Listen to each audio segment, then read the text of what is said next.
facto, então, da Espanha ser campeã do mundo, para a alegria da maior parte dos portugueses, para a alegria também da maior parte dos brasileiros aqui em Portugal, que é uma comunidade muito grande, quase 500 mil de habitantes aqui no meu país são brasileiros e a maioria estava também a torcer pela seleção espanhola, que venceu a Argentina por 1-0, como todos sabemos, após o prolongamento, numa final que foi disputada, que esperávamos que fosse até mais equilibrada, embora tenha ido a tempo prolongamento, mas que mostrou uma França absolutamente dominadora e com esse herói, Ferran Torres, o jogador do Barcelona, que se tornou o herói aqui em Espanha, aqui na Europa, na Península Ibérica, para todos aqueles que estavam a torcer pela seleção espanhola. E por outro lado, a Argentina, que foi uma desilusão na final, não conseguiu fazer um único remate nos 90 minutos regulamentares. Eu creio que dei-me ao trabalho de ir ao ChatGPT perguntar se alguma vez tinha acontecido uma final de um campeonato do mundo, de uma Copa do Mundo, uma equipa não fazer um único remate. E não, nunca tinha acontecido,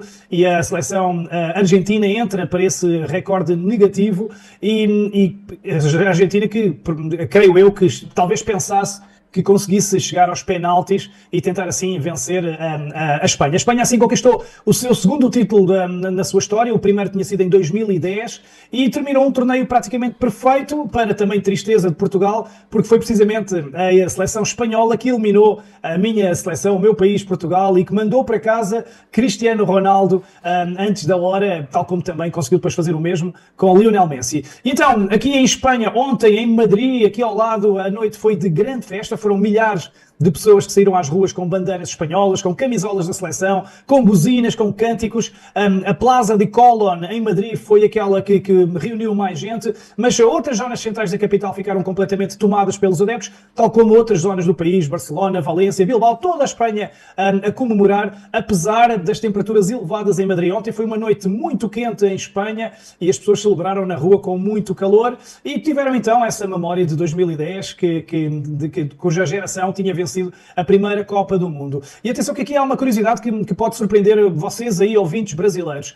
É que, como eu vos disse há bocadinho, a maior parte dos portugueses estavam a torcer por Espanha. Embora Portugal e Espanha tenham essa rivalidade histórica, não deixam de ser países vizinhos e não deixam de ter também coisas na história em que já estiveram unidos, nomeadamente a Península Ibérica, que já foi um só território unindo portugueses e brasileiros. E, embora Portugal tenha sido eliminado pela Espanha, os portugueses torceram fortemente pela Espanha, eu próprio também o fiz e, portanto, foi um dia também, uma noite de alegria aqui em Portugal, com a vitória da seleção espanhola, uma seleção europeia, e com muitos brasileiros, como vos disse, nas ruas, muitos brasileiros aqui nas fan zones, também a celebrarem essa vitória de Espanha. E pronto, foi a despedida de Cristiano Ronaldo e de Lionel Messi. Acredito que eles não vão mais jogar Copas do Mundo e foram quase 20 anos em que o mundo do futebol se dividiu entre os adeptos de Cristiano Ronaldo e os adeptos de Messi, e Portugal, naturalmente, sempre com Cristiano Ronaldo, considerado o melhor jogador da nossa história,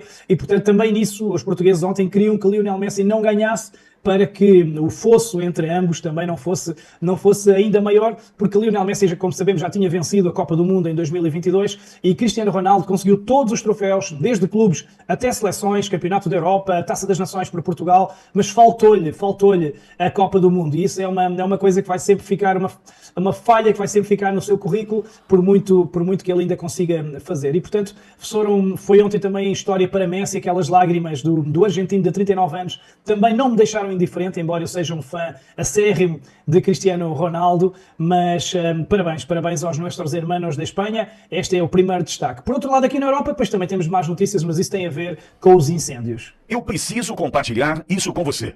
Tem mais de 10 bilhões de reais esquecidos no Banco Central e a mídia tradicional não mostra que tem mais 6 brechas escondidas no sistema onde pode ter dinheiro seu. Tem gente que sacou mais de 23 mil reais que nem imaginava ter e por pouco não perdeu o prazo. Se você não quer fazer doação para esse governo esquerdista, precisa vir urgente, antes que tirem o seu direito. Tem brecha vencendo agora. Eu deixei o link aqui na descrição e um QR Code na tela para quem está vendo através da TV. Acesse agora e recupere o que é seu. Pois é, a questão dos incêndios também é um tema que chama a atenção e que nós já estamos discutindo já há algumas semanas, né, Sérgio? Você traz sempre aqui informações sobre os incêndios que estão atingindo parte aí da Europa e que tem chamado a atenção, principalmente do trabalho, né, para contenção, trabalho das autoridades, enfim, para tentar evitar ou pelo menos equacionar o máximo possível essa questão que é uma questão ambiental, né?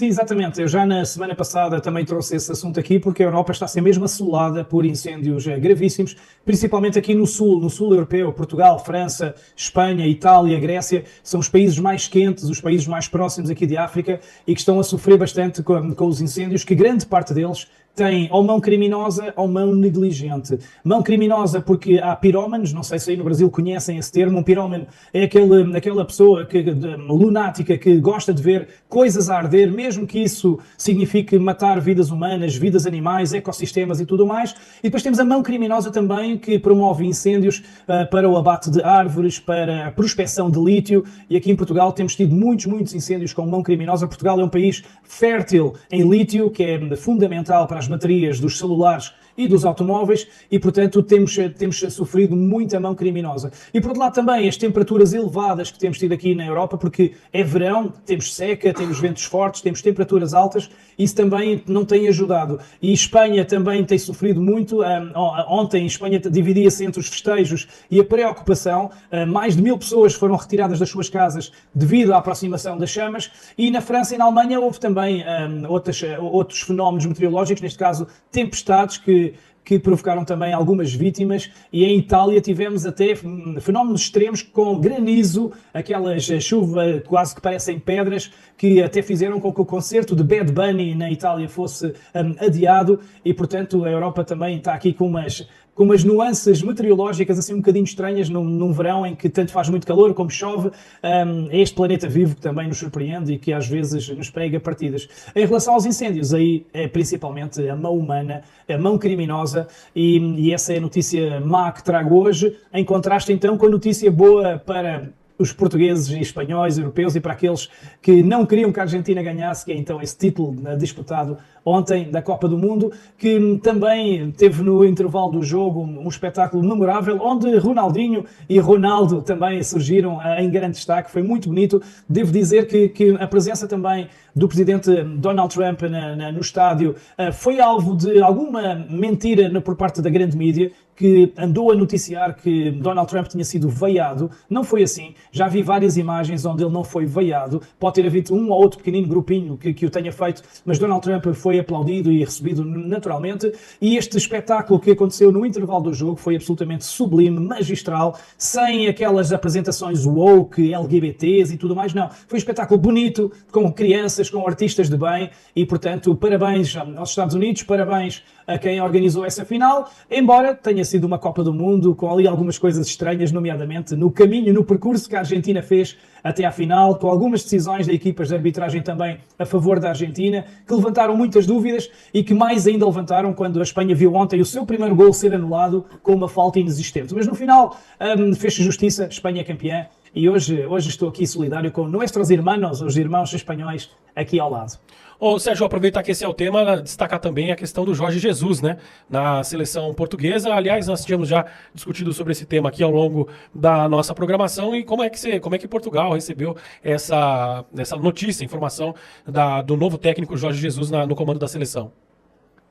Bom, estamos muito felizes, porquê? Porque tivemos um treinador que era espanhol, Martínez era um espanhol, perdemos precisamente contra a Espanha, houve várias decisões nesta Copa do Mundo que desagradaram os portugueses, uma seleção recheada de talentos, considerada se calhar a melhor de sempre, com jogadores nas maiores equipas mundiais, com a despedida de Cristiano Ronaldo, e então sentimos que a equipa ficou aquém das expectativas. Não tanto por ter perdido com a Espanha, porque a Espanha de facto mostrou que era melhor, a Espanha goleou a França, dominou a Argentina, mas pelos outros jogos que Portugal fez com equipas de segunda linha, onde mostrou um baixo nível, muito passo para o lado, passo para trás, em contraste com outras seleções que jogaram futebol muito mais agradável. E Jorge Jesus é precisamente conhecido por pôr as equipas a atacar muito, cilindrar os seus adversários, principalmente quando joga em casa. Foi assim aqui no Benfica, foi aqui também no meu Sporting, onde eu próprio tive o privilégio de ter apresentado o Jorge Jesus no estádio de Alvalade, no dia em que ele foi apresentado como o treinador do Sporting. Eu era, na altura, o speaker no estádio do Sporting, e tive esse momento também que guardo com muita emoção.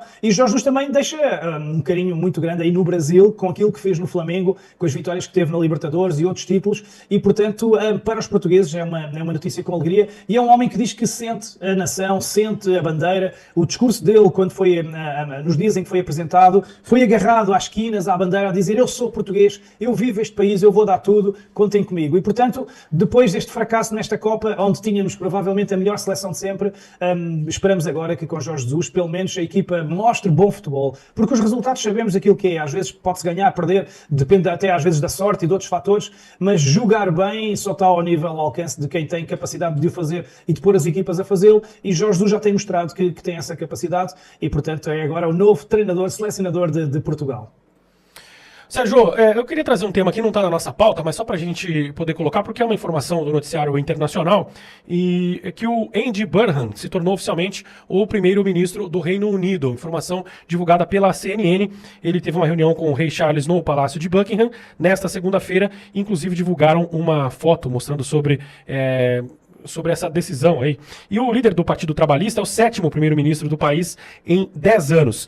Ele ganhou o apelido de Rei do Norte, aqui segundo a CNN, devido à sua determinação em defender os interesses da região, enquanto prefeito da Grande Manchester. Como é que está essa repercussão sobre isso na Europa, o Reino Unido agora com um novo premier, um novo comando?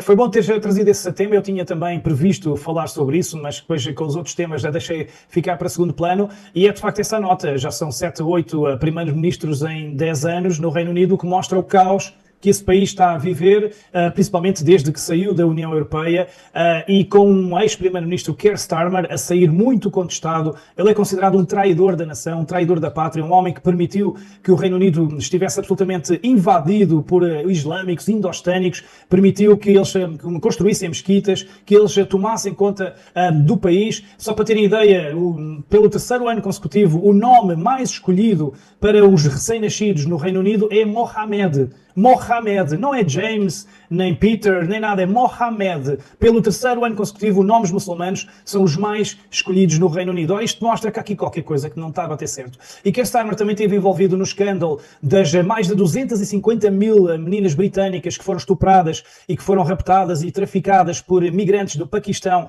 e de outras zonas oriundas da Ásia e de África. Ele era na altura o procurador-geral e foi ele que mandou abafar o caso para que não se impulasse uma contestação grande contra os migrantes. A polícia referiu que não se pôde tornar público esse caso para que não se falasse em racismo, para não trazer a lume essa divisão social, e Keir Starmer foi também um dos responsáveis por abafar isso. Para além do facto de ter governado muito mal o país, nós temos falado aqui já na Auriverde vários relatos de crimes, facadas, assassínios, crimes muito graves que têm acontecido no Reino Unido nas últimas semanas, provocadas por migrantes, muitas manifestações, muito caos social, e Keir Starmer nunca se pôs do lado das vítimas. Ele parece que tenta sempre desculpar os criminosos, os migrantes, e vimos-lo várias vezes junto das comunidades islâmicas, ao contrário de quando ele devia estar junto do povo. O Reino Unido, por exemplo, nesta Copa do Mundo, proibiu que as ruas estivessem enfeitadas com a bandeira de Inglaterra. Para quê? Para não ferir as suscetibilidades dos migrantes, principalmente os islâmicos. Tivemos até, eu falei aqui na Rádio Auriverde, da rua mais famosa do Reino Unido, Bristol City, conhecida por ter bandeiras em todo o lado, era um ícone do país, e este ano eles não puderam hastear bandeiras, e tudo isto, obviamente, com a conivência do ex-primeiro-ministro. Agora, a expectativa é que o seu sucessor não seja pelo menos tão mau. E que ele será mau, será porque ele vai seguir a mesma linha governativa. Agora, que não seja pelo menos tão terrível, tão traidor, tão mau para o próprio país como foi Keir Starmer. Keir Starmer foi mesmo um câncer, uma nódoa para o Reino Unido, e os britânicos agora, se este aqui, novo premier, não souber também atuar, também vai pelo mesmo caminho, e em 10 anos vamos ter 8, 9 primeiros-ministros, porque a esquerda, a falsa direita, quando governa, é assim, é sempre para baixo. Este Sérgio Tavares, conosco direto da Europa, direto de Portugal, trazendo informações para a nossa audiência. Ô, Sérgio, como é que tá o canal, hein? Como é que tá o seu canal no YouTube? o canal está a sofrer aquele fenómeno que nós já conhecemos e que às vezes até rimos, não há outra maneira de rir. O nosso querido Alexandre tem feito uma campanha para que o canal cresça, chegámos aos 702 mil subscritores e inscritos, mas o YouTube já fez o seu trabalhinho sujo e já conseguiu reduzir para 701 mil. Portanto, apesar de nós fazermos campanhas, de eu divulgar, de eu anunciar que o filme O Falso Juiz 2 será transmitido no canal quando atingir 1 milhão de inscritos, o YouTube está a fazer o contrário e remove inscritos. E, portanto, é muito possível que você, ouvinte da Auriverde, que está aí desse lado, que já segue o canal Sérgio Tavares, que está à espera não só do filme O Falso Juiz 2, mas como também o filme Lula, que vai estrear em setembro sobre o atual Presidente da República, é possível que você que já está inscrito não esteja mais e não exista lá. Portanto, só há uma forma de combater este jogo sujo das Big Techs, que é voltando a inscrever, ativando o sininho e tentando estar atento ao canal para que perceber se removem a inscrição. Esse é o dado. Por outro lado, quero agradecer porque para o filme O Falso Juiz 2 e para o filme Lula tivemos várias doações aqui do público da Auriverde através do Pix, o falsojuiz@gmail.com, e portanto esse é um contributo muito importante porque, como sabem, Alexandre de Moraes mandou derrubar a anterior conta onde eram feitas doações e tivemos que começar do zero. Mas aí a Auriverde tem sido incansável e eu quero já também mandar um grande abraço e umas férias merecidas e maravilhosas já para o Alexandre, onde quer que ele esteja. Valeu, Sérgio Tavares. Obrigado pela sua participação. A gente se encontra ainda ao longo dessa semana aqui no Jornal da Auriverde. Um grande abraço. Um abraço e até quarta-feira. Até quarta-feira. É isso aí. Esse é o Sérgio Tavares conosco mais uma vez aqui no Jornal da Auriverde Brasil. Enquanto você está assistindo esse vídeo, milhares de brasileiros patriotas estão conosco em nossas transmissões ao vivo. De manhã, das 8 da manhã até a 1 da tarde, tem Jornal da Auriverde Brasil. Para fechar o dia, tem o Primeira Página, das 5 da tarde até as 7 da noite. Notícia em tempo real, com análises especialmente feitas para você. Inscreva-se em nossos canais, @Auriverde Brasil, a voz da direita.